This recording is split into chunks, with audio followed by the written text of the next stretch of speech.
Hello and welcome to Double Feature Movie Club. This is our 36th episode and it's Nicole Kidman night. We're talking two movies starring Nicole Kidman, including 2017's The Beguiled, directed by Sofia Coppola, and 2018's Destroyer.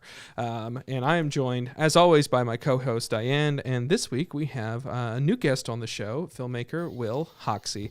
How are you both doing? Hello! I'm doing great. Great. Great to be on here. Great to be on here. Well, I wanted to start off that, Will, you have exciting news for, first off, introduce yourself and then also share the exciting news that you have for a film that you worked on. Okay. All right. Thank you, Cade. Hi, everyone. My name is Will Hoxie. I'm a filmmaker from San Diego, California that went to Arizona State Film School.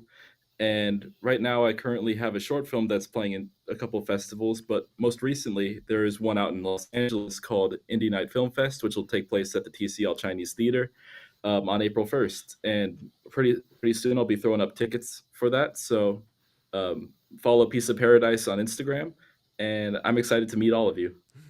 Thank you also for tuning in. Yeah. I appreciate you reached out that you wanted to be on the show, and we had known you like I think found Ribbon or whatever at one point, and we kind of struck up we followed each other and everything, and then I became interested in what you were doing. You sent me a screener of Piece of Paradise, and I really liked it a lot, and happy for you to be on here just to give people background of that. I love having other filmmakers on here. I think it gives a unique perspective. How exciting to get to screen! How exciting to get to screen your movie at that theater. It's very fun. Once I found that out, I was super excited about it. The fun thing about that, though, is this isn't the first film of mine to actually screen there.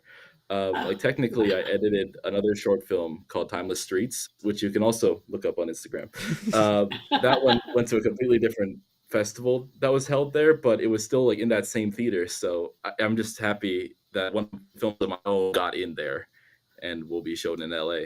That's really fun. That is great. You are going to go. You will be there, right? And your absolutely. family. Yeah, there's going to be a whole.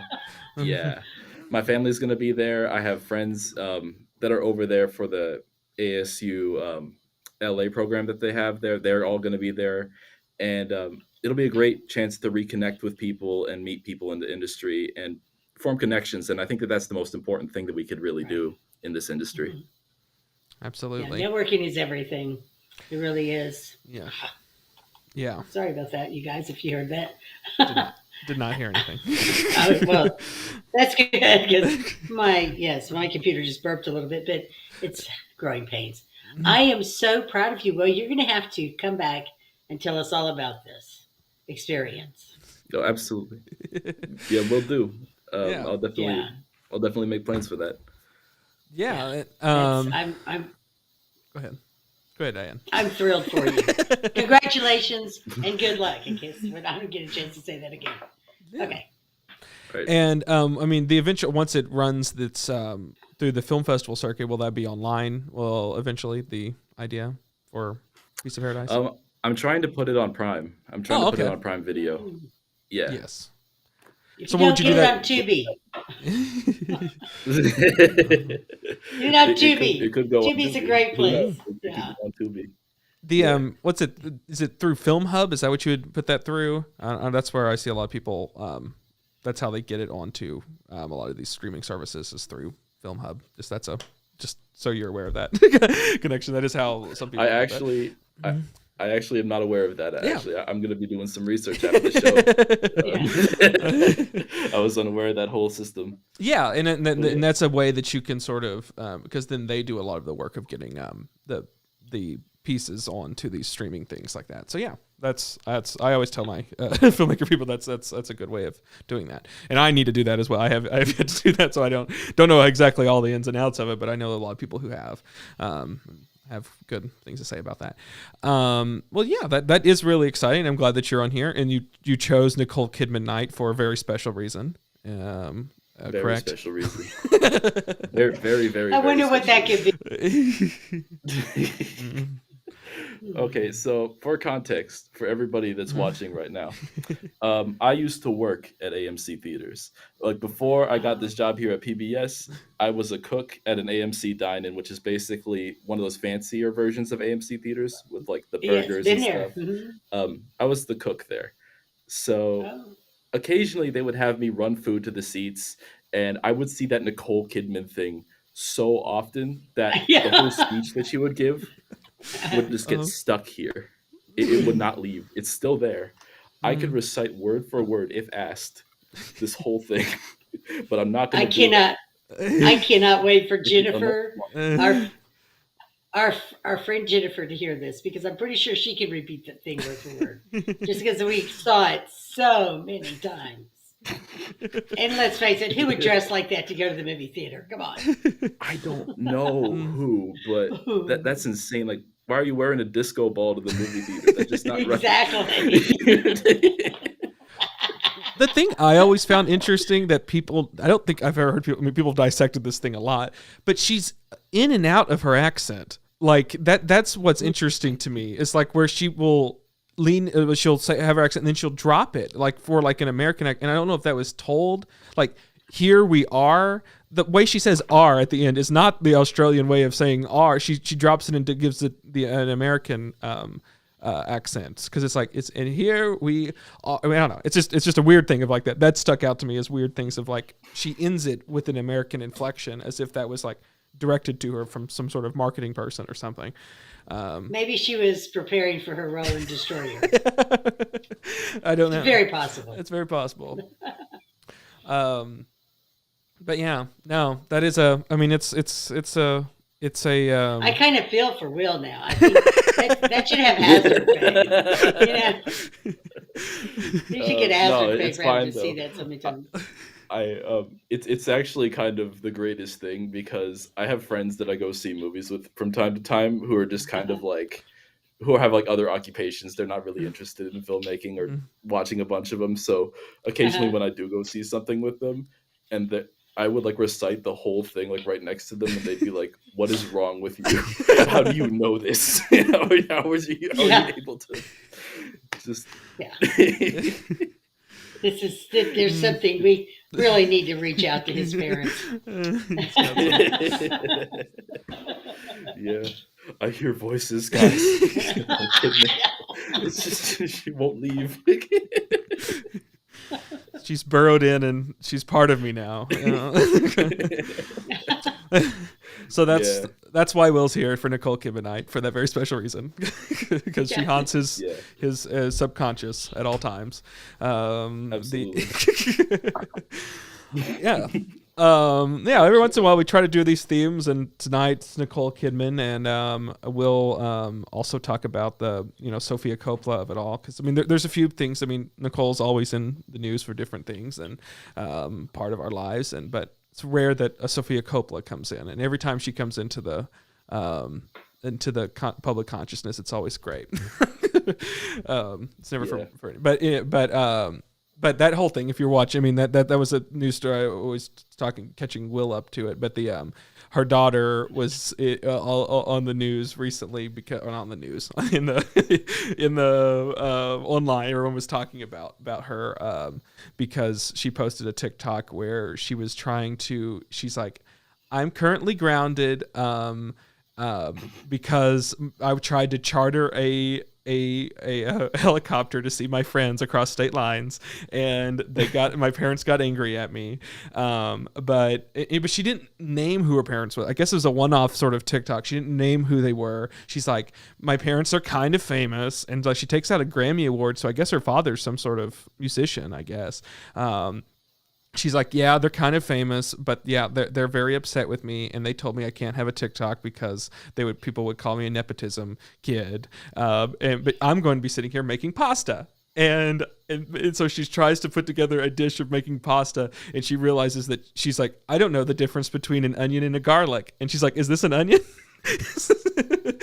And it's great. And then like halfway through, her boyfriend's her babysitter's boyfriend comes and like with the dog, and she's like, this is my babysitter's boyfriend. He's essentially my surrogate parent because I don't ever see my parents. And and it's no, not we're talking about Sofia Coppola's child, Ava. But anyways, they so so she's like, I never see my parents, and then it came out that this guy who is this baby who's just there, he has like a PhD in philosophy, in ancient philosophy, and he's just a guy who's hangs around Sofia Coppola's house, essentially taking care of her child.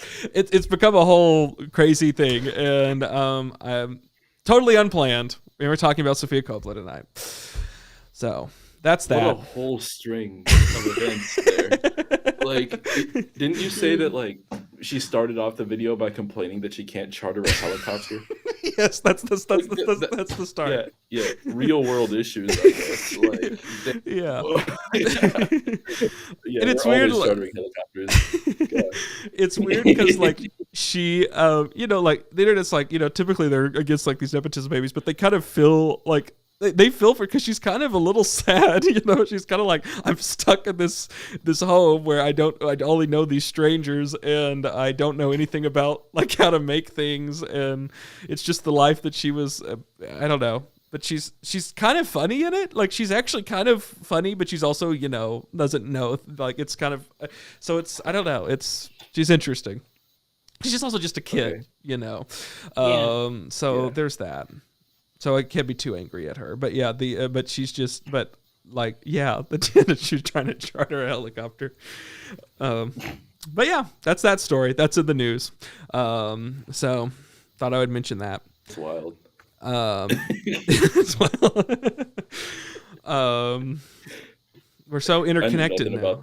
Yeah, I mean, it's funny how we know people's lives anymore, and like just that. It's all very fascinating. I was going to quickly say that this past weekend, my cookie cutter documentary was in a film festival.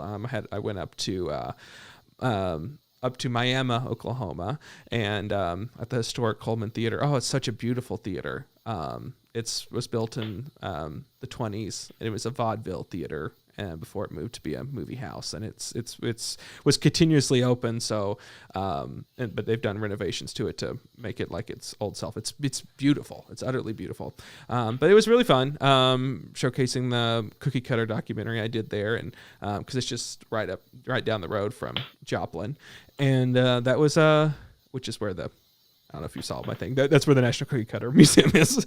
And so people were very fascinated. They're like, oh, we're going to have to go up there and see that. And it was fun. It's fun sort of seeing that with audiences and hearing sort of their reactions to things, to the reveal that they had like, 10,000 cutters donated to them. And like the little jokes about with the dog. And it's fun seeing audience reactions. It's always nice to see that. So it was a fun experience, and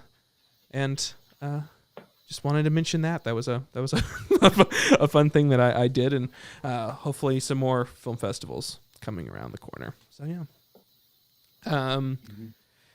love doing that. And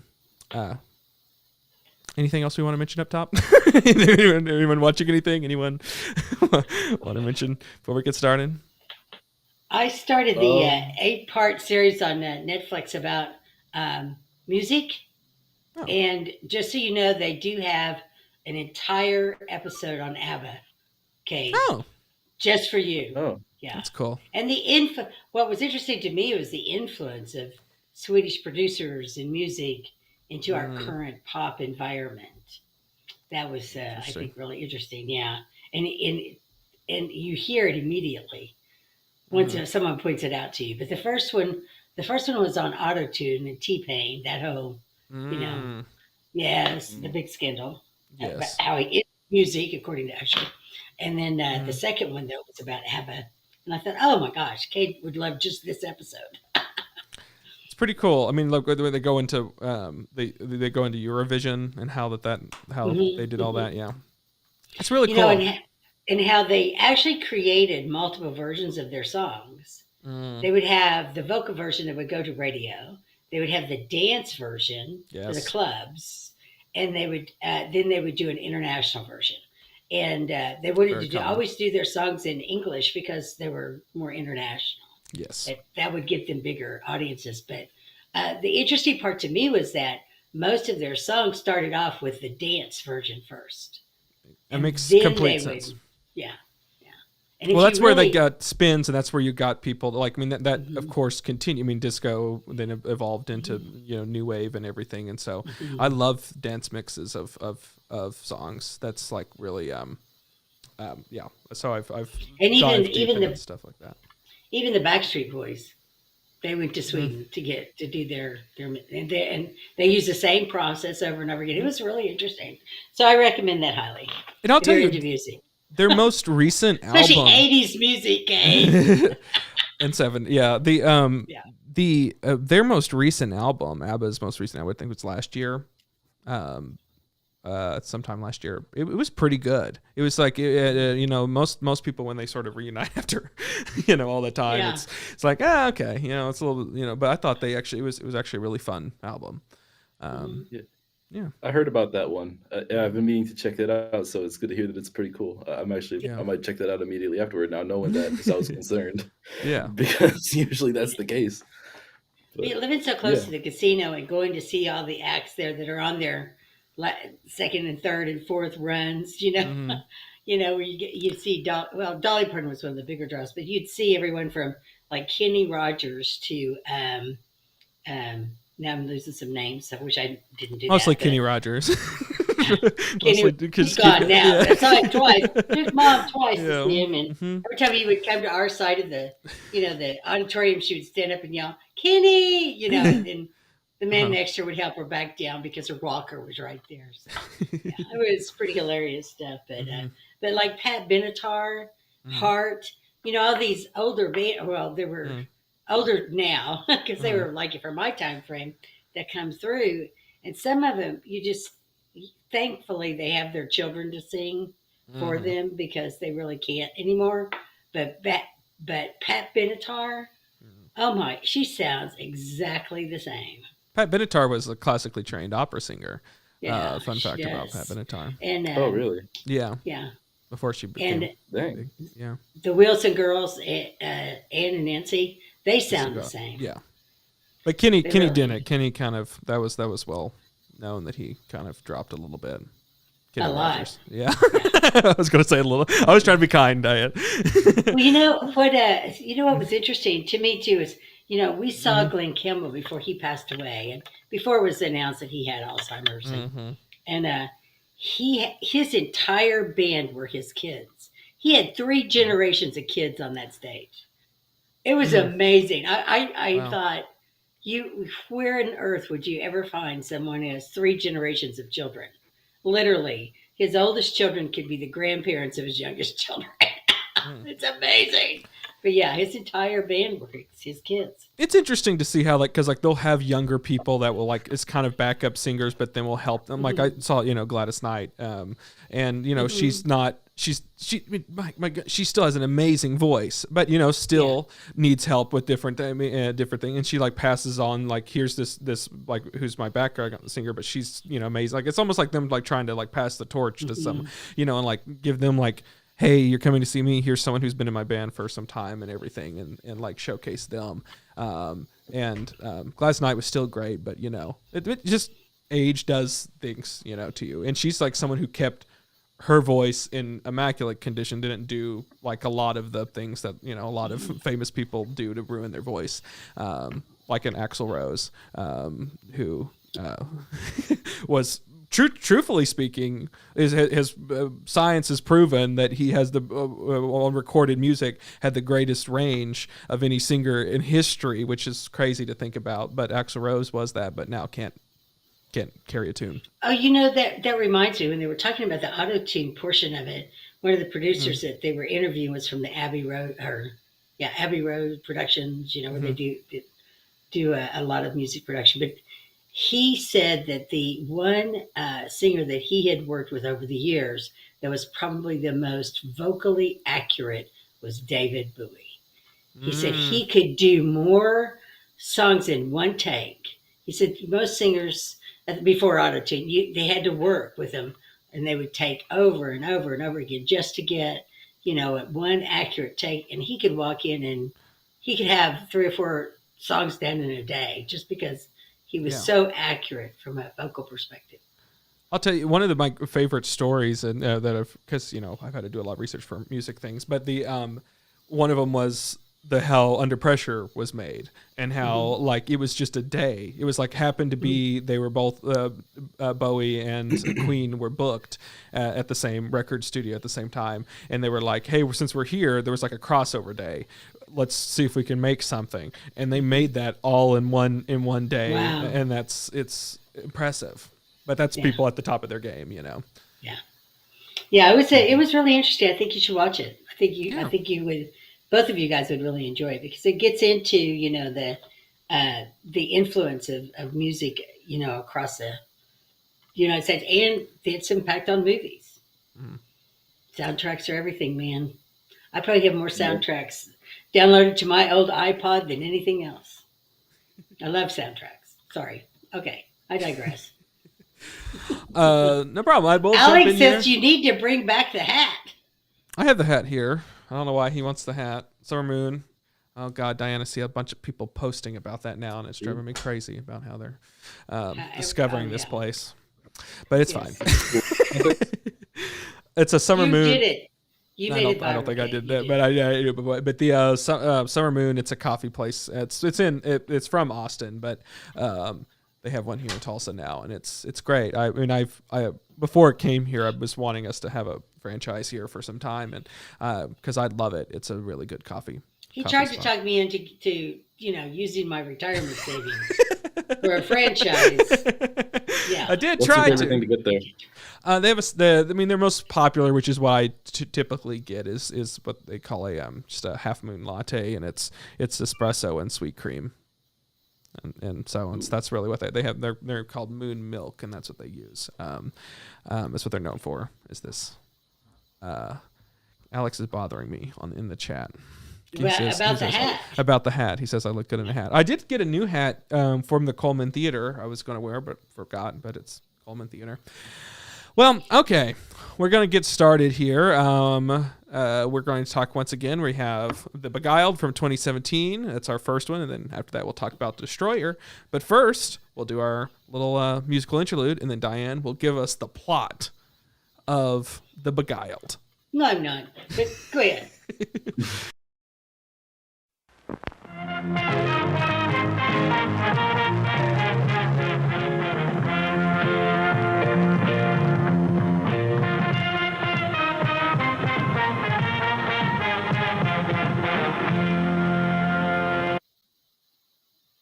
Okay, The Beguiled is a 2017 American Southern Gothic thriller film written and directed by Sofia Coppola, that we talked about earlier, based on a 1966 novel of the same name. It stars Colin Farrell, Nicole Kidman, Kirsten Dunst, and Elle Fanning. It is the second film adaptation of this novel. People may remember Clint Eastwood was in the 1971 film, the same name. It premiered on May the 24th at the 2017 Cannes Film Festival. It was selected to compete for the Palma Award, and Coppola won for Best Director with this movie, becoming only the second woman to do so. Let's see, the film was released in June. Now, as far as the plot goes, in case you haven't seen either of the Beguiles, it's set in towards the end of the Civil War, and I'm going to make sure that I don't mess anything up here. A wounded Union soldier takes refuge at a Southern girls' school in Virginia. I think there's Nicole Kidman plays the headmistress of the school. Kirsten Dunst plays one of the teachers, and then Elle Fanning and others play the girls that were still left at the school. And the plot itself is the soldier, as he comes to and he heals, he creates havoc in the school and is paid handsomely for his problems that he creates. Okay, I'm done. Kate, I can't say it anymore about that. I Well, cannot. I'm so afraid I'm going to give anything away. Yeah. Anyway, so what did you Hmm. think of this film, Will or Katie? Who wants to go first? You can go for it first, Will, since you're the guest. Since you're Oh, a you want me to Nicole go first? Kidman fan. Okay, cool. All right. Well, the fun thing about this movie is I went into it entirely cold. I didn't know that it was based on a novel. I didn't know that, like, I think that there may have even been like past like adaptations of this book like into like other previous movies, but I haven't seen any of those. And I just went in knowing Sofia Coppola and having seen Lost in Translation. I remember that being a really great movie when I first watched that. Mhm. And I'm very mixed on it. I feel like it's got a lot of positives and negatives going for it. I love how contained the movie is. The whole film is taking place during the Civil War, and I like how you would just hear cannon fire off in the distance, but they're all just like in this like little house, and it really was great at building atmosphere in that way. And I think that Nicole Kidman did a pretty great job in her role, but I feel like everybody in this movie kind of did a really good job. I'd say that the acting is not like the acting is like not like the thing that kind of would like deter me away from it in any way. I think that how characters are like developed over time, though, I feel like sometimes like we we grow like Colin Farrell at first. They kind of like portray him in a way that kind of seemed a bit like likable around the beginning, but Mhm. over time, they wanted to have this whole angle where he just kind of becomes more and more of like a reason to like we were given more of a reason to remove him from the premises, basically. But Mhm. even I I had suspicions early on in the movie that that was what they were doing, but I didn't really get that until the second that they started like removing his legs. That was the big like, okay, Mhm. yeah, we want him out because he would say things that would be kind of like insulting, kind of casually throughout the Mhm. beginning. But it would I kind of figured it as him just being kind of like annoying in like a charming sort of way. Like the second that they got him up in the beginning and took him outside, the first thing he does is like roasts their garden. He's like, "This garden is freaking horrible. You guys should have me or just do all of this." So yeah, I'm not the biggest fan of like how Colin Farrell's character played out, but overall though, I thought that the movie was pretty great. Yeah. I'm going to agree with you on that. Though Farrell's character, or at least maybe it's not the character so much, but his actions were jumpy to me. You know, initially he's trying to ingratiate himself to his host so that they won't, turn him over to the Confederate Army, and so he's going to help them in their gardens. He's going to do, and then he makes a play for the school marm, Mhm. played by Kirsten Dunst, and so it's He kind kind of of makes a like he play for starts all away. of them. Like, let's be clear. Yeah, Each one of them, yeah. he's trying to. But Yeah. he's most forward with her. Let's put it that way. I don't recall him ever telling Mhm. Nicole Kidman that he loved her. Well, So, he was giving but he what each was of them playing. wanted. Like each one Yeah, of them, like he couldn't have done that to Nicole Kidman. He was right. because of the well, yeah, yeah. Yeah. Go ahead. So anyway, I think and then they take him this really dramatic turn, and that's where I think That's the turn of the movie. Yeah. yeah, it's probably because it's so slow here at the beginning, and then Hmm. it makes this dramatic turn where he decides he's going to pick Elle to be the one to spend the night with. But I don't know. It was just Hmm. I just jumped too far for me. If he really was going to ingratiate himself so that he didn't get turned over, to the Hmm. Confederate Yeah. Army, would he have done any of that? Probably not. But that gets Yeah. into the question of whether that's what the point of the thing was, or he was just a Oh lonely yeah, soldier. like women don't talk to each other. No, well, They would no. never pick up. They would never yell through those thin walls that he was bumping with the 14-year-old after he had told the schoolmom that he loved her. After he gave the Oh, long, lingering look with Nicole Kidman, that would have never been passed around in that environment. Come on, move of your course it would. your Oh yeah, webcam. sorry. I like the I movie. kind of got into that. I liked the movie a lot. I thought it was good. Of I course, thought. good point. I have to finish my point here Hmm. because I looked at that from a female perspective. Hmm. That no way would that have ever flown. just because women really aren't like they're portrayed in this particular but movie. But then again, the book is written by a man. The lead character, he's obviously thinks these women are stupid because he can play them up, play each one of them for what they want. He obviously feels like they're all idiots, and I think that's the point of the character. Yeah. Mm-hmm. Yeah, and it certainly didn't work to his benefit in any way, shape, or form. Well, I do think that it was taking what Sofia did was take that story and sort of give it a female perspective. That was the whole point that she was trying to do. So in reading what the point what she was trying to do was that it was like, because it was told from that perspective. If you see in the Clint Eastwood one, it's like this guy is being put in this horrible, it's like situation. I have no desire to watch a Clint Eastwood version. I don't know anything about it. I can imagine how that would go. Yes. Well, the poster, 1971, the poster is him with a pistol in his hand. Yeah, that one probably didn't turn out so well. Yeah. But and this is an even older book, but I mean, it's pretty much the same beat for beat, but the difference is, of course, I mean, there is a subplot that they cut out of like a secret that one of the women had, but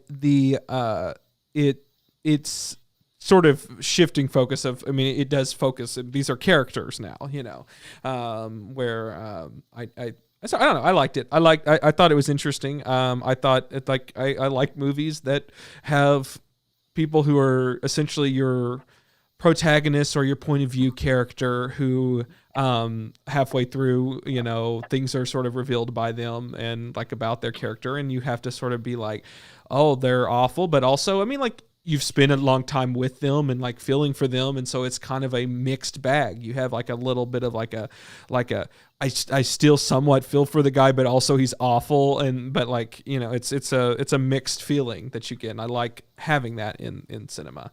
I think it's fun having.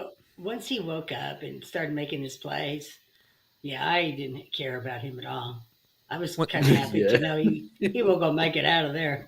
Yeah. The thing I hate to say, but what helped in the book and what helped in the movie in the previous thing is sort of knowing that, which they do away with in this movie, which is they were slave owners in this sort of thing. Like that was, and they in the other movie they have a slave, and but in this one.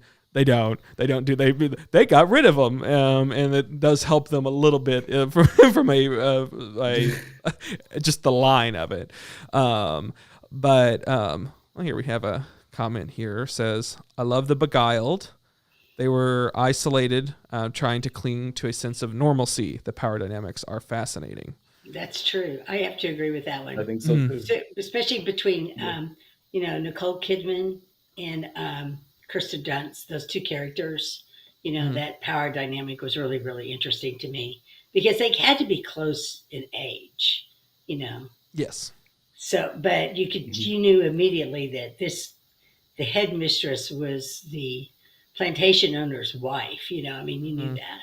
And then when she talks about what it was like, before the war and the balls and the dances and the dresses and everything. And then the way that she just takes Kirsten Dunst out at that dinner table, man, with the shoulders, and you're probably going to want to use your shawl. Oh man, this is when we say in the South, "Bless your heart, honey." Yeah.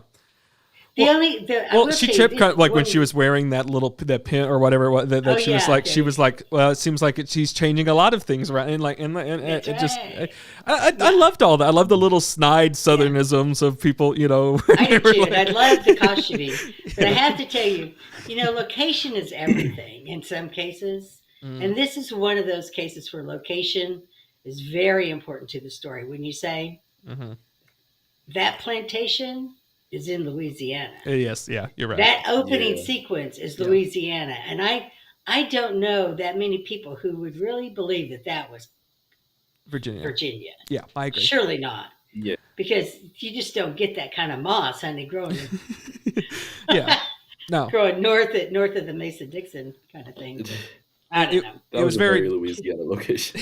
That just really threw me out right at the beginning. I was like, oh man. I think people who know the area, I think for like, maybe Sofia Coppola didn't know that because she's not, so that she was like, I've been always fascinated by Southern things. And it's like, yeah, well, it's not all the same. Yeah. If you were fascinated by it, then you would know the difference between what a Virginia plantation would look like, right? Think Thomas Jefferson versus, what a plantation in the South, in Louisiana would look like.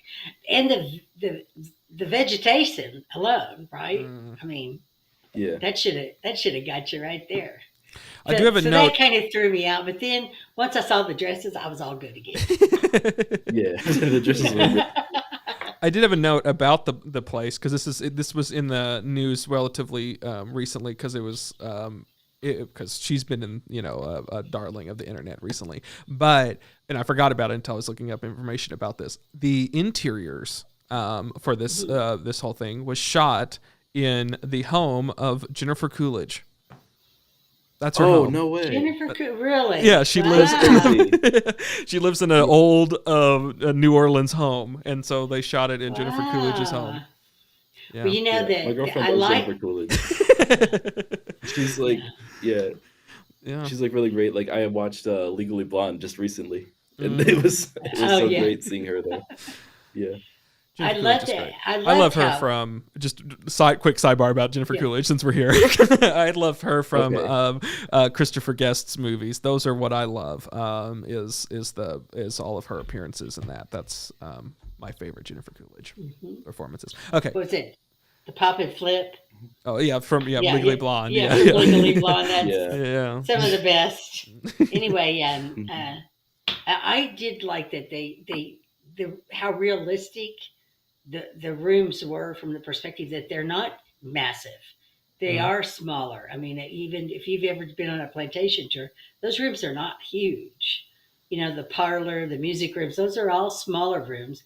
They're not lit with electricity. I know ABBA was complaining about how dark the movie was, and she even texted me about it a couple of times, but they lived by candlelight. So there were lots of shadows, and I thought that, I kind of enjoyed that portion of it. To be honest with you. And it was shot on film. Me too. Also, fun fact about this. Oh, well, see, I count on you for that. Yeah. So this was shot on film, and so it's a lot harder to light. And like that was what was very impressive to me of how low light it was while also being film. And I think it did add to that. It added to the period, of course, but it was beautifully shot. I was reading into sort of even how that was done. Of like they did no storyboarding for this.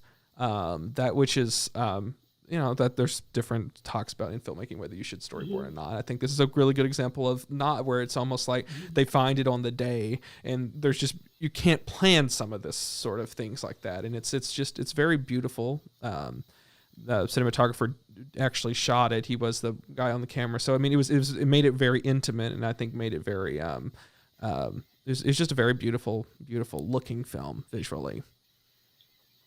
Yeah, I gotta say though, the whole opening shot of the film too, with like where it just focuses on the trees for a bit and then it pans down on the road. That was I really had a great time with that.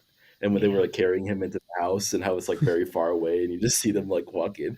Those are the shots that I love. One thing that I also noticed too about the cinematography is that we would get a couple of shots like that, and then whenever it would go back to conversations, it would go back to just like the shot. The back and forth style of like shooting, and like at times I was kind of like okay, but then like every now and then a really beautiful like wide shot would happen, and sometimes it would just catch me off guard. But I really dug it. That was that like in the dining room when they backed and widened the shot on that. I loved that because that was like, oh, we're getting to see what this was actually like. This is like I love it when a film takes you back in time, and that kind of gave me that feeling of back in time. See, I have no idea what you're talking about. When you're talking about the shots and all this, I have no idea. I just know how it makes me feel.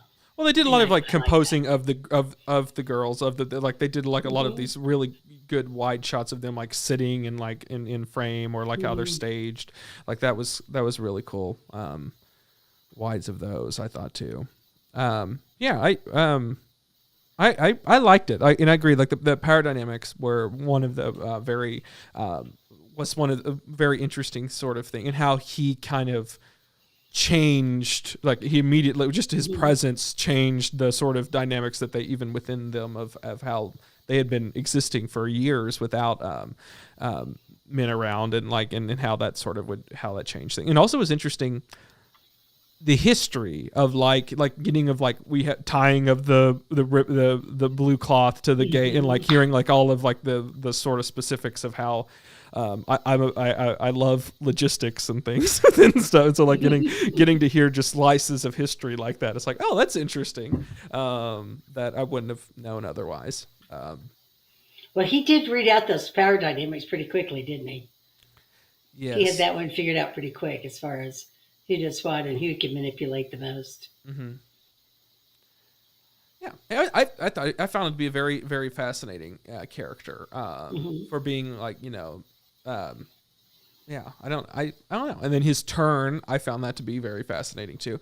I mean, at a certain extent, he's mutilated, and you feel for him in that sense, and just the turn of that was, I think, was executed so great, and how and immediately how they react, and how, I love that. I really like the movie a lot. So I don't know. You got any other thoughts, Diane, that you want to mention? That I would want to mention. Kirsten Dunst, she played this so understated. She really did. You really wanted to know what was the rest of her story. She talked about her father having a business in Richmond, and why was she there? Other than her dad thought she should stay there, for the time. But she was the most compelling character to me. And I think it's just the way that she portrayed her. She was so understated and so not what you expect from Kirsten Dunst, I guess. Yeah. I really thought she did an excellent job of that. Nicole Kidman was what you expect Nicole Kidman to be in it. And we could talk about what we thought of Destroyer later, but Kirsten Dunst kind of caught me by surprise at how understated she was, and how she used the quiet of that character so well. Okay. That's true. I agree. Oh, wow, we agree. Oh my God. Yeah, we all agree. We're all in agreement. Yeah. Wow. I like the other girls too, like the young girls. I thought they gave them each interesting things, of like, the girl who collected the mushrooms and all that. Like, yeah. And their relationship, like that was an odd interest. I think that, whatever that was about, because he again was trying to play each of them, and like was like saying to that little girl, "You're my best friend here," and all that. It's just it's just odd things of like he's, I don't know, just trying to, seemingly get out of the war, which I mean, like that's a whole interesting thing. Like that's an interesting like a slice of like of them, like. How that's, cowardly, to abandon supposedly of this war that's, killing all these people and everything, and how they were even like viewing him as that of being cowardly to leave this war. Was an interesting thing, and I don't know. I mean, like, and I think that playing with that of whether that is cowardly or not, I don't know. Well, and I think that his story was that he was an immigrant.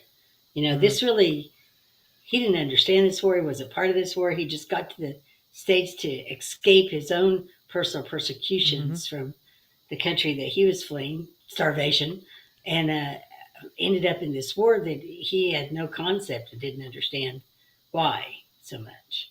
He was there. So why am I dying over this? And just how that affects gender is a huge part of this. Like, the fact that like, he's a man, so therefore that's his lot to go and do that sort of thing. And so, and just like how they're, talking about that. It's interesting, it's prickly and it's thorny and it's like, and you can sort of see it from each side, but it's also like, I don't know. I mean, and I like how they're not so clearly defined of like, this is bad and evil and these characters are good and bad. Like it's kind of, it leaves you to be like, here, make your own sort of view of that. And I don't know. I find that fascinating. I find she does that a lot with, I think of like, Virgin Suicides is another really good one. I love of hers, and the way she talks about gender is it's very fascinating, and I love that, and so much better than the Bling Ring. Oh my God! I was so hoping you would not bring it up. That's the movie she did right before this. Yeah, don't watch it. Really? Yeah. Okay. Because, like, I don't know. I have a couple of friends that have seen it, and it's been sitting on my watch list. I haven't seen it, though. So watch the I don't know. documentary. Yeah, watch the documentary, not the actual movie. All right. I'll be sure to do that. There's one really great shot in that movie where they're robbing a house it's a wide shot of them. That is the only redeemable thing. And Leslie Mann's great in it. And if it was just she's not in it enough. She's not in it. She's like if they just removed her scenes and like it would make like I don't know, probably like 15 minutes and that would be just a great short film. Cause it's really, watch it if you want to see what Paris Hilton's closet looks like on the inside. Yeah. Back then. I'm actually kind of curious. And you want to hear these people just rattle off fashion brands. Yeah. For like a 15-minute scene where they're just like, Louis Vuitton, Sophia definitely redeemed herself with Beguiled after the Blink. Yeah. I just can't What understand a strange turn of events. the script. Yeah. Like this is so heavily scripted. This movie is so heavily thought out and lines and intricate. Like it is so scripted. And then you watch like the Bling Ring, and I cannot imagine what that script was, because it had to just be. It just had to be. They rummaged through a closet for 15 minutes straight, and like there's some scenes like the Leslie Mann scenes are heavily scripted, and I don't know if there's just parts of this movie that would completely cut. You can listen to our Bling Ring conversation. Sorry. I was starting to nod off there. Sorry. If you want to hear that's earlier in that was our I think our second episode or third episode. Probably. I don't know. So it's pretty easy to find. It's easy to find. So can I ask the question? Go ahead. Ask the question. Or are you going to ask the question? Well, I guess we'll do it. So we'll ask, would you recommend this movie, and what would you rate it? We'll start with Diane. What would you start with? I would recommend this movie. Oh, okay. Oh, I'm sorry. I just made everything shake again. That's anyway, I would recommend this movie, and I'm going to give it a glass of red wine. Oh, okay. There you go. Because Southern belles like to drink their red wine with dinner. Mm-hmm.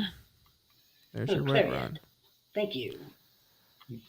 The we didn't tell Will about this. Sorry. Yeah.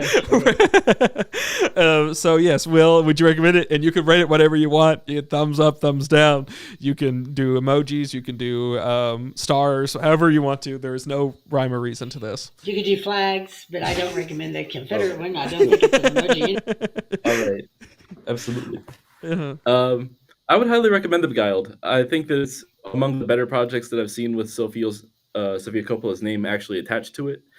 I love the atmosphere, how the opening is shot, and everything's perfect. And I've got to say, I think that Sofia Coppola kills it. And because of that, I'm giving it the mushroom emoji. Mushroom emoji. And, that's a good one. That's a good one. Good job, Will. I thought Cade was going to take that one, to be honest with you, but...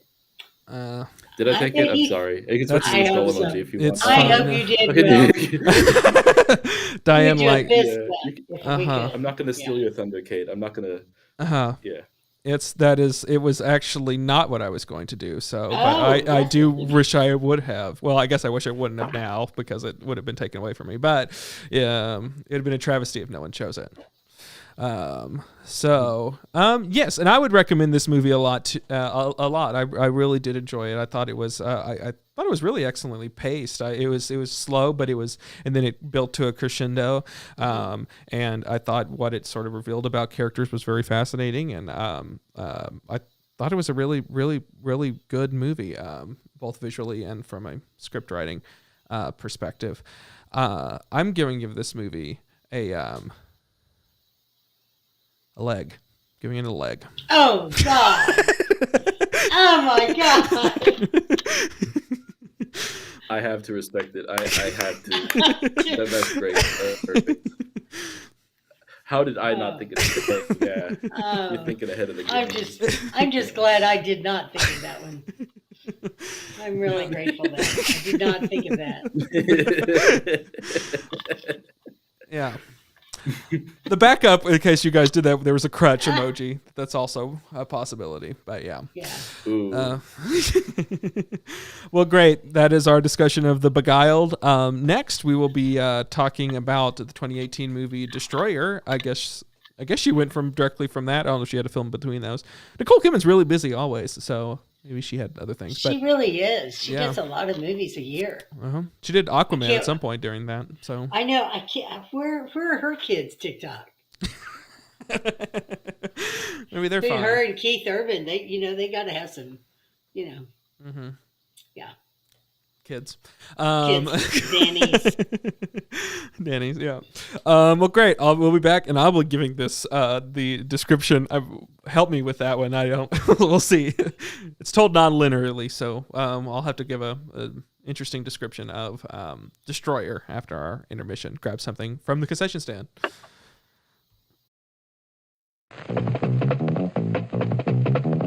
Good evening, ladies and gentlemen. It's intermission time. All these delicious treats are waiting for you at the refreshment stand. Delicious fresh popcorn, ice-cold cola, and candy you know and love. They're all ready for you now, so you won't have to miss any of the feature. Come and get them. And now, on with the show.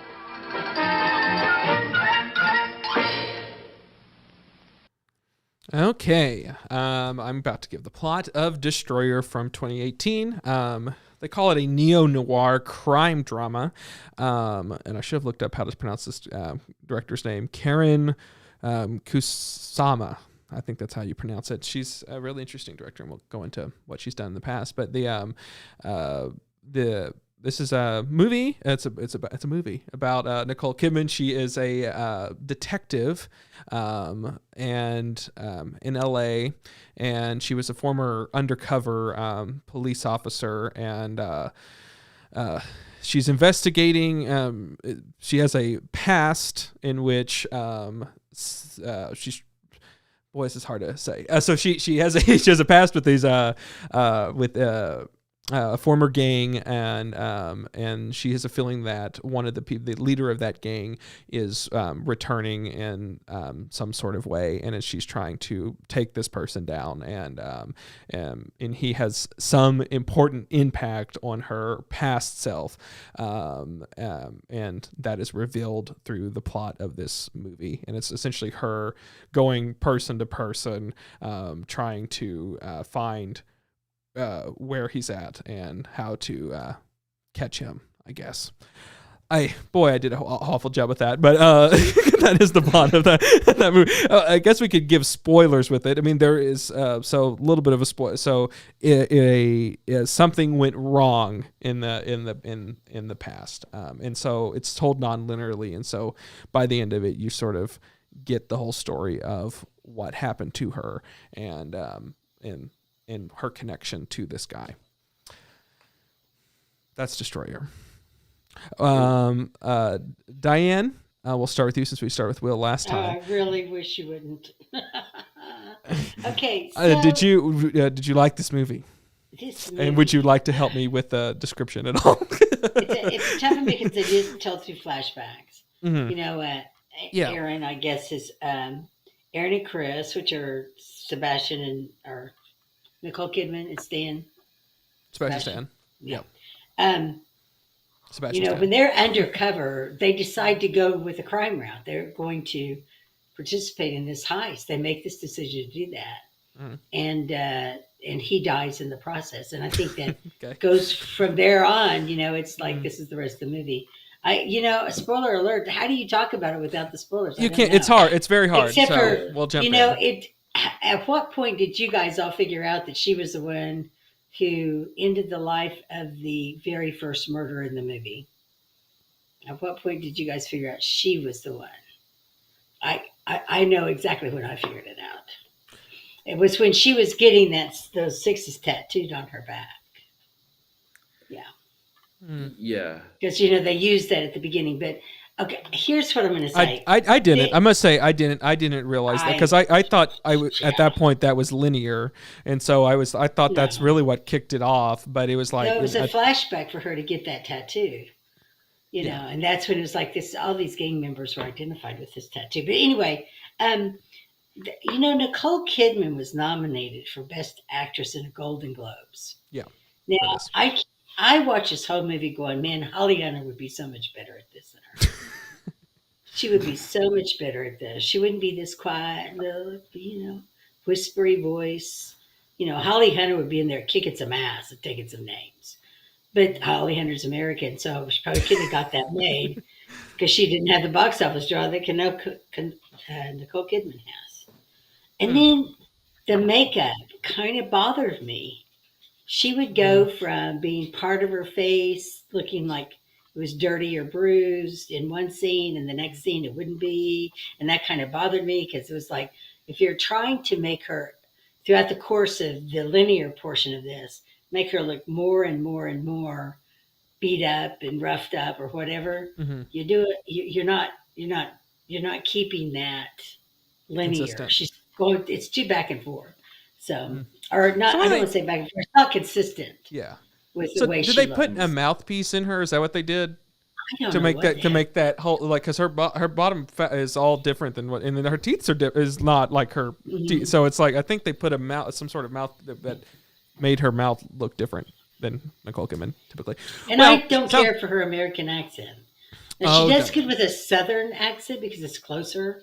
I've always read that that's closer to an Australian accent, but the whole American accent kind of, I don't know. She always throws me out whenever she plays an American. Yeah. Well, okay. So Diane didn't like it. Will. What did you think about this movie? I actually really liked it. I actually really liked it quite a bit. Yeah. Tell yeah, I Diane think that she's when it wrong. came If that's we like It's we like okay. conflict. I mean- Diane's completely like her opinion and stuff, but I personally enjoyed it very much. This was like my second time watching it because I saw it in the theaters back when it came out early on, and because I was just very fascinated because I've always seen Nicole Kidman not looking like that, and then I went to the theater just to see that after watching the trailer, and I feel like she did a very good job portraying this this character that has been through a lot of disgusting stuff.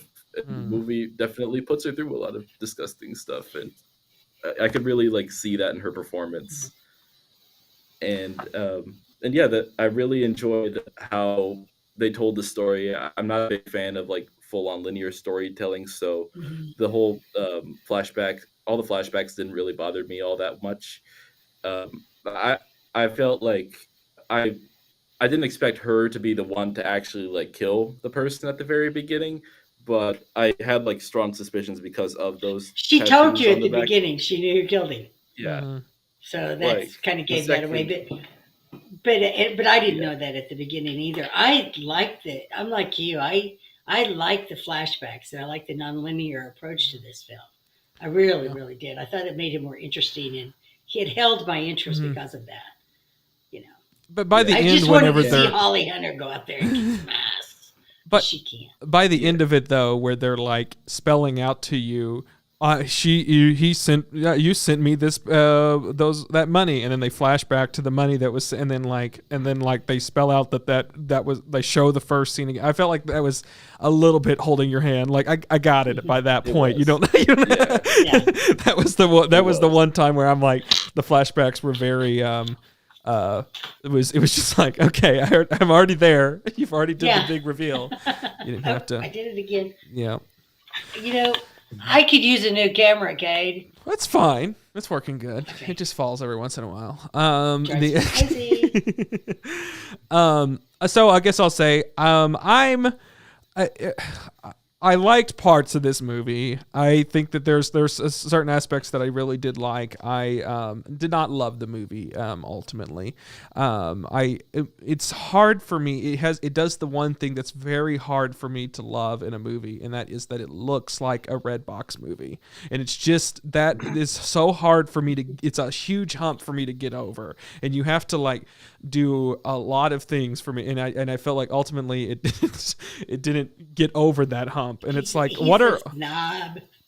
I mean, it's not a snob. It's just a thing that's just like, I'm like, there's this weird, like, it's kind of does this weird disconnect of like, what is Nicole Kidman doing in this red box movie, and what is Bradley Whitford doing in it? I did like the actors and everything, and every time they would hop in, and it's like, oh, that's cool. And it's obvious that like they made them small roles so that they could like, you know, come in and do that. Like I probably wanted other actors for like her former partner and all these other things that were like, you know, like those were roles that were really good, but like really great cast, like a really great supporting cast of, you know, Sebastian Stan we mentioned in it. Scoot McNairy is great in his scenes, really underrated actor in general. And Tatiana Maslany, she was great. She's just a great character actress. I don't know. I thought the performances were good. I thought Nicole Kidman did a pretty good job. I think that, I mean, I love Holly Hunter, so you can't. But I don't think that. But yeah, that might have. She would have been a lot more believable in the role. But she's out there kicking names. She's playing it different than, like, I had to give her some credit of like, she's doing it different than like, if like a hard-nosed detective, like, I don't know, whatever that one in SVU's name is, like that exists, and we get that a lot in these types of things. And like, she's playing it a little differently, and I do have to give her some credit for that. And I do think, I thought it was a little dry and like in whatever until we get to sort of the bank scene, and then it's like, okay, now that's interesting, and then like it's actiony and everything, and they seem to spend a lot of their budget on that. Yeah, like no one would be looking out the windows to see these police officers running to this bank. They would never notice her doing that. They close the blinds, Diane. But no one's a lookout. No one's a lookout. I'm sorry, that kind of lost me on that one because, you know, I always wanted to be Patty Hearst. I got to play Patty Hearst once for work, and I just think that, you know, they could have done a little bit better on that bank robbery, but I'm kind of a snob about that myself. So Tatiana Maslany's character was definitely supposed to be a Patty Hearst type charher, wasn't she? The fact that she was from a rich family. You know, that's it. The other thing that I didn't like about this was she had to go to all these different people to try to track down somebody, right? Did you really have to have that many people? I mean, come on, Jesus. And then some of the things that she does, it's like, this isn't believable. Come on, you wouldn't be doing that. Yeah, it's like, okay, it's an odyssey, Diane. I love the dishwasher right now because we got to get to 3 more people to get to the most interesting one, which is Tatiana. Yeah, it is interesting of like the first guy. I mean, that the guy that's in the hospital bed and everything. I mean, is the point of the character just for the reveal of where she runs into the trash can at the end? Is that and does that? I mean, she causes that, and I don't. Is that? She didn't cause that. He had cancer. Oh, you're right. He had cancer. He spent 15 years in the prison. I don't remember. Yeah, you're right. That's right. Cancer. She didn't cause that. You're right. I thought. You know, he only had a couple of months left to live, right? So, yeah. Okay, you're right about that. See how easy it was to lose a thread just because there were so many people to get to, Mm-hmm. So I think they could have cut out a couple of those guys and made it a lot more interesting. Mm-hmm. But to me, the two interesting ones were the guy who changed his life completely and became the lawyer, immigration lawyer, and then Tatiana. Those were the two that you really needed. I liked Bradley Whitford's thing too, because he was essentially the I part. just like Bradley. Yeah. Just put him in a movie. I love Bradley. And I like him being the scummy guy, but I He thought does line. he did a good that ties into the theme about her daughter, and like the how like where he has his son and he's like, no, he's a good kid, like that at least tied into a little bit into a thematic thing that is, I mean, because I get they're trying to do a lot with this film, and one of the things that they try to do is this daughter plot line. And I guess we can talk And just about that. buying off the guy to leave her daughter alone is not going to, come on. That's not going to change anything. She just go find another one. Yeah. But at least they reconciled before Mama's belly turned black and, again, with the, the makeup and the whatever.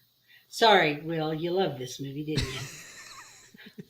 You did. I'm so sorry.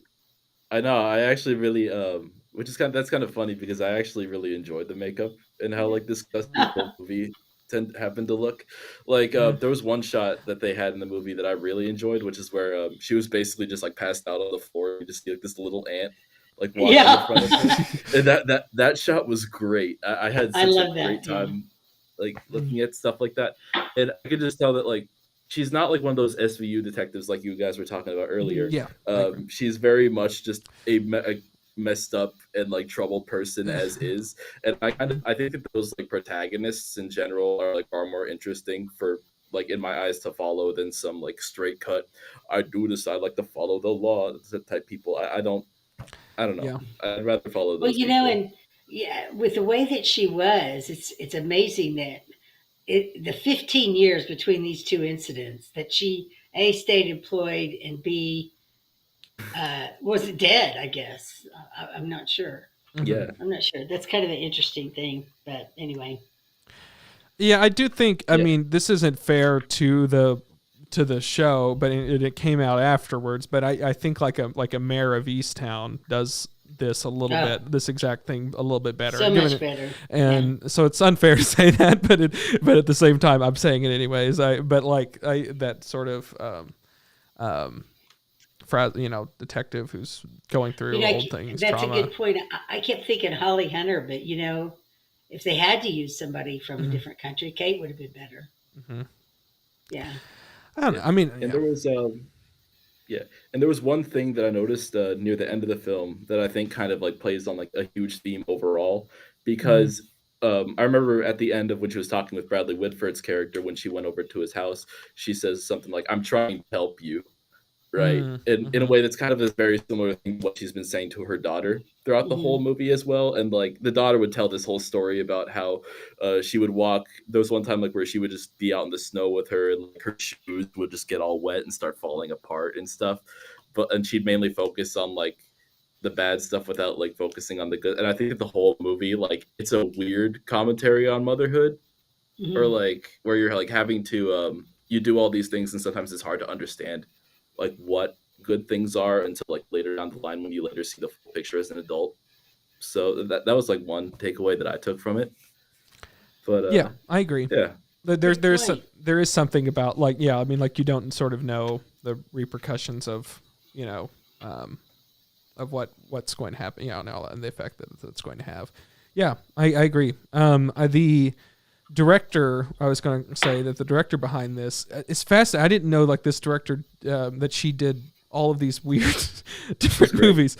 So she did Jennifer's Body, which is now being reflected as didn't get great reviews at the time, but people are now finding it out and being like, this is actually really great.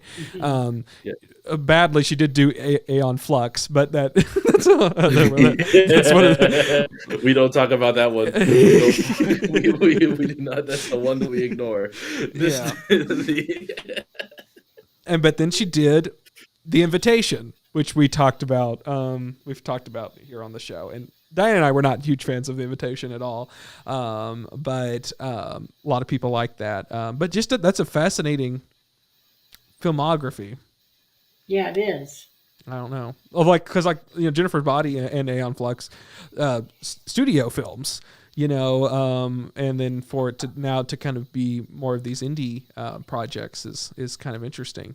And that, a really great cast on this, film for someone who's not really, it's a non, tentpole, studio film. So. It was released by Anna Perna. Yeah. Who she's the sister of, right? Who? That's Megan Ellison. It's her name. She's the one who owns this company. Mm-hmm. Yeah, she is. I have to find her again. Just because I didn't want to mess up any names here, but Megan Ellison is the daughter of Larry Ellison. You know who that is? No. No. He's Oracle. Yeah. So Also, he's a huge contributor to the Republican Party there in California. Anyway, her brother is David Ellison, and he's the one who owns Skydance. Yeah. Anyway, So yeah. it's all in the family. Yeah. I'm pretty sure I'm these just two kinda kids are major disappointments to the dad. But anyway, Well, Megan for sure. Cade and Diane, are both of you familiar with the horrible test screening notes that like Jennifer's Body received when it was like being no. in the process of being made? No? Oh my gosh. Okay. So basically this was a problem with the movie and why I think it kind of like failed the way that it did when it went to the box office. They had a test screening for the movie, and this was like they had Megan Fox, like she just came off of Transformers, and because of that, a bunch of people were watching the movie, and they had like a huge audience. And one of the notes that came back after the movie was finished was more boobs. That just all it said. It was just like a like more boobs as like a note like from one of the audience members. Yeah. And it's kind of it's just very disgusting kind of knowing that, because the script was written by Diablo Cody, and it's mainly kind of, it's supposed to like touch on things like about like being lesbian and stuff like that, in addition to just being a fun horror movie. And people were just kind of like objectifying Megan Fox, and I think that like Karen Kusama really took a risk by like sticking to her guns and like releasing the movie and not giving in to what like people were kind of telling her to do. So I have a lot of respect for her as a filmmaker. So yeah, and it may have cost her studio career. I mean, I don't know if she purposefully stopped doing studio things, but she never did one after that, and it bombed. But it's now people are, and over the past few years have been sort of rediscovering that film, and holding it to like it's actually a incredibly good movie.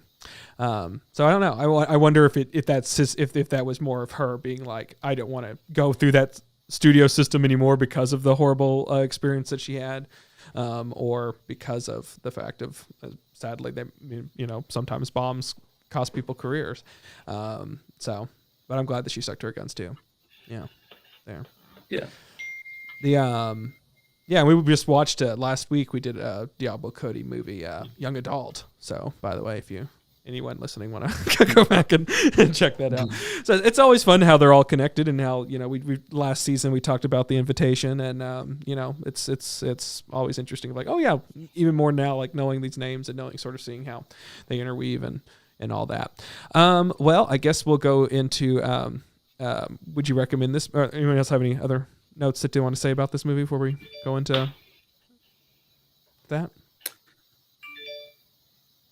I just like Bradley Whitford. I do too. I would watch anything he's in. I just love him. Yeah. And he plays it so like that sort of like, from The West Wing, he's very, charming and very, your, main protagonist. But I like sort of in his later career where he's kind of okay with being these sort of villainous roles every once in a while. And he does such a great great job at that too. Yeah, he was. Yeah, I really liked his one scene in this quite a lot. Anyways, okay. Will, would you recommend this movie, and what would you rate it?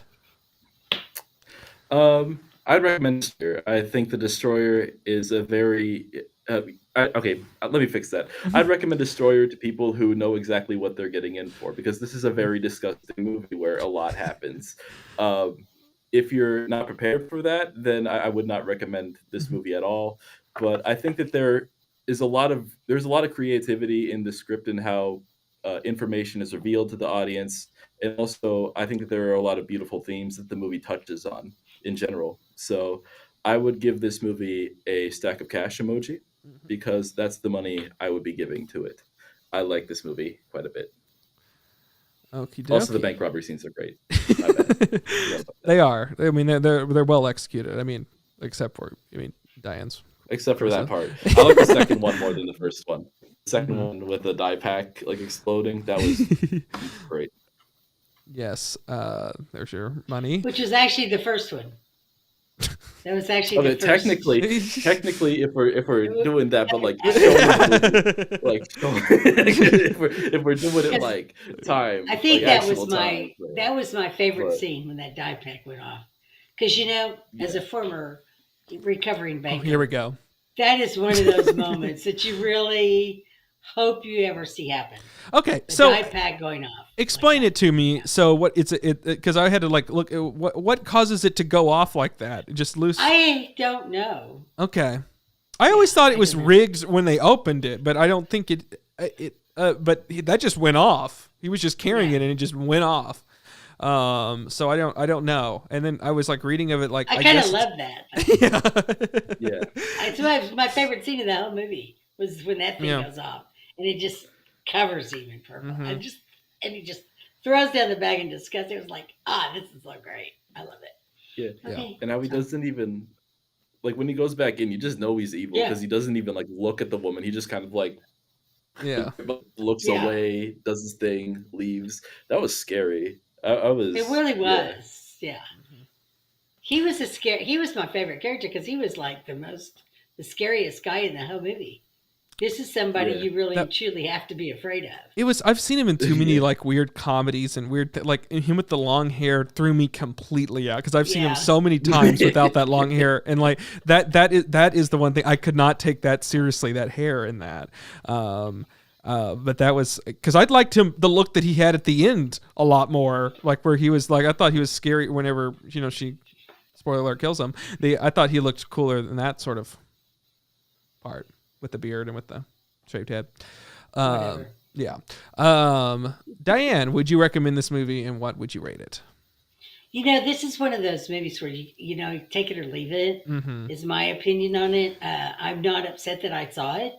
Yeah. I've seen better, movies that are in this particular genre, but this one's not a terrible movie, and it has Bradley Whitford. Yep. So, hey, I got to agree with Will on that one. I would give it a drop of blood, though. Oh, okay. Just as a warning, it is kind of got some violence to it. And Nicole Kidman, stunt double, gets her butt kicked a couple of times. Maybe the best part is Nicole Kidman throwing up. Yeah. Oh, yeah. That was funny. Yeah. That really worked in her favor, didn't it? Yeah. Yeah, like she just had it like prepared and everything. Like I'm gonna throw up, but I'm gonna use it to my advantage.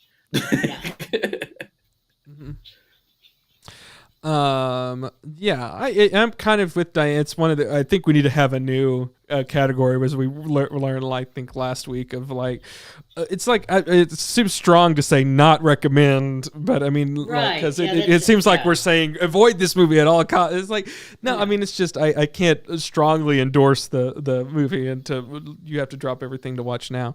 Yeah, I mean, it's like I if it sounds like something up your alley, this sort of thriller, it's low budget, but it's with these really great actors.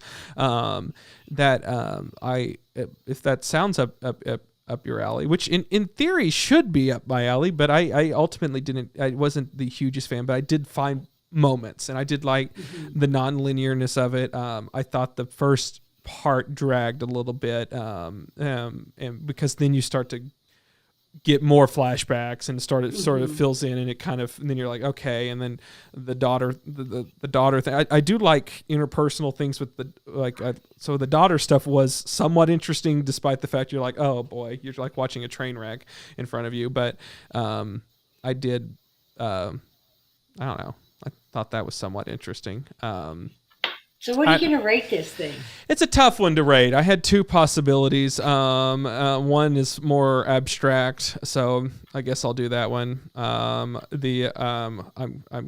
giving it this purple circle. Purple. Yeah. I'm giving it purple. Goes really well with Will.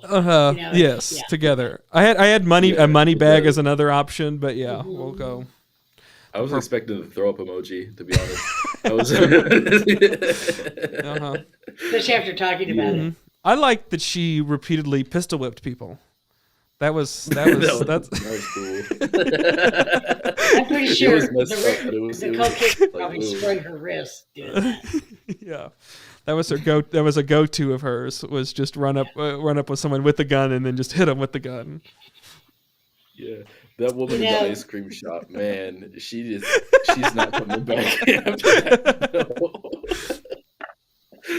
Dang. I like yeah, I like that how off the book she is. I mean, she's but like, I don't know. That's I did like that everyone's just like, she's completely lost it. Everyone around her is like, yeah, you're really off the deep end here. Don't know. I'm sure you're aware, but I have to say it. You have lost it, and everyone knows. And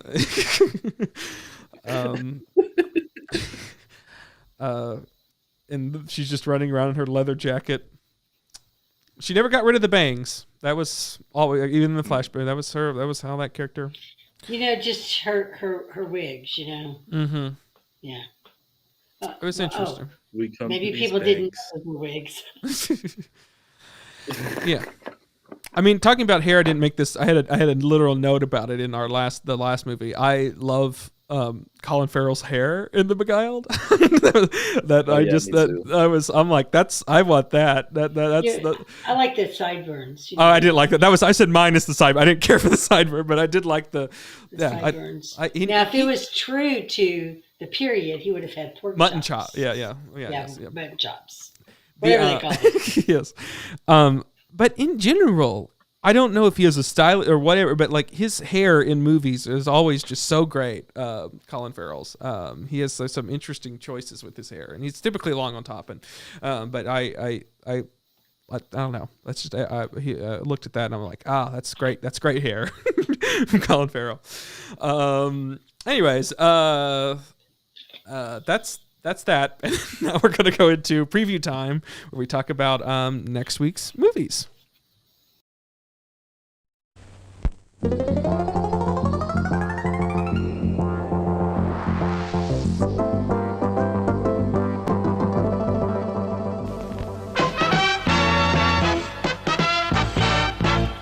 And now, preview time.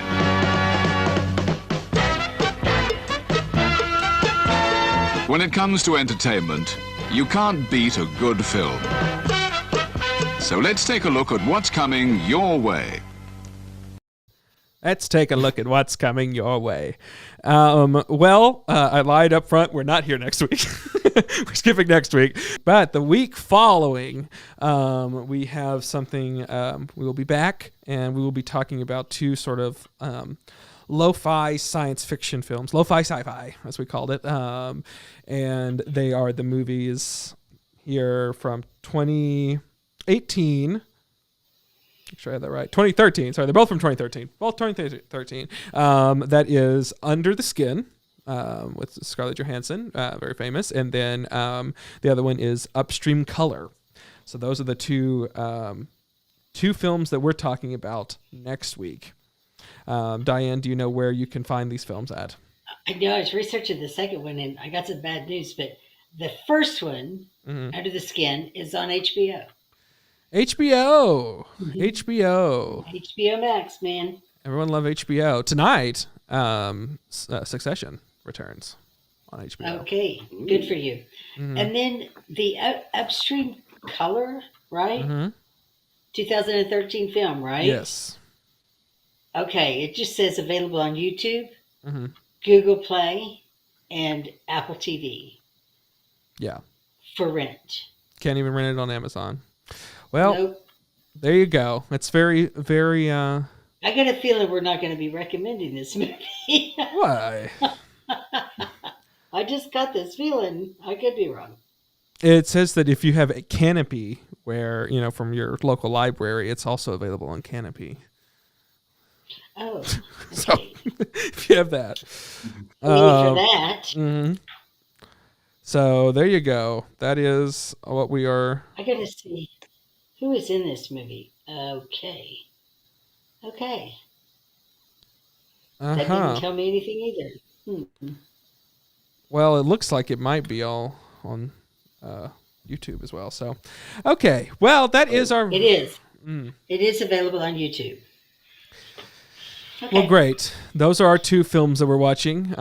Get prepared for that. You got 2 weeks to get prepared for this one. And we'll have a really special guest that week too. So it's exciting stuff that's coming this way. But Will, I appreciate you being on here. Did you have a fun time, Will? Did you have a good time? Do you have a good time being on here? Oh yeah, I had a great time. I'm sorry, my computer just lagged right there, and I was just had to take it. So I thought he was saying that you. Sure. I'm like, no, Cade, I had a horrible time. No, it was wonderful. It was wonderful to be here. We talked about Nicole Kidman. Yeah. Well, tell us again. Get all your things you need to endorse. You got where can people follow you and everything? Yeah. Follow you, yeah. Oh yeah, absolutely. We want to do the subscribe, like, the main push all the project. buttons. I have a couple of projects, but I'm just going to focus on the one important one right now. That's Piece of Paradise short film on Instagram. You can go find it right now. It's exactly spelled out like that. Piece of Paradise short film. No caps, easy to find. It has a little blue mermaid thing in the icon. Once you see it, you'll know it. Mm-hmm. Yeah. Anyway, it was really a pleasure to be on here. And Cade, like the best of luck to all the future ventures that you go on with your filmmaking and stuff. Oh. And it was great to meet you too, Diane. It was great.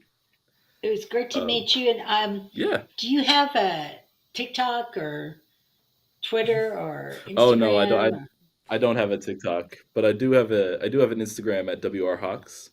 Oh, cool. I have ADHD, so I know that TikTok would probably not be the best for me. I feel like it would be very distracting.